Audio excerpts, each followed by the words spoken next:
I'm Michael, the executive pastor here at North Coast Family Fellowship. My plan was to bring you a word of encouragement because I was in a good place and I had an eternal perspective on things. It would be easy. However, this morning I received a call from one of my sons. He was in agonizing pain. It's really not the kind of call you want to wake up to. It turns out after a visit to the hospital, he was passing a kidney stone. There's nothing quite like having your child in agony to change your perspective from the eternal to the here and now. My lovely wife Eva reminded me of my first thought after my recent car wreck. God, how are you going to use this? That seems to help me to get back into an eternal perspective.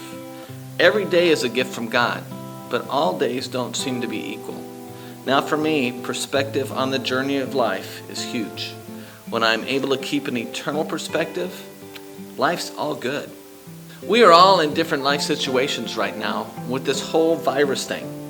Some of us are afraid, some are anxious, some are out of work, while some are working way too much. Some of us have had enough and are mad, while some are making the best of the situation.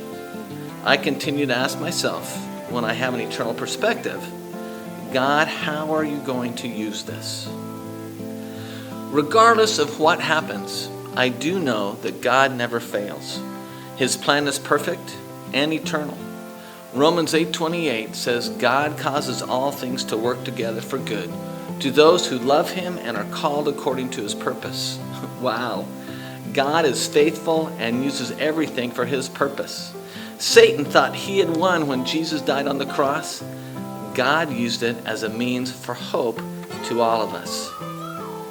Life and experiences with Jesus help to change our perspective. When we find ourselves in a place of despair, we need to remember God is still at work.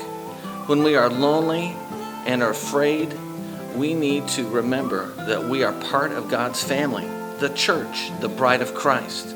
We are not meant to be alone. We are meant for eternity. I would like to end with a prayer for all of us from 1 Thessalonians 3, verses 12 through 13. And may the Lord make your love grow and overflow to each other and to everyone else, just as our love overflows toward you. As a result, Christ will make your hearts, our hearts, strong, blameless, and holy when you stand before God, our Father, on that day, when our Lord Jesus comes with all those who belong to him.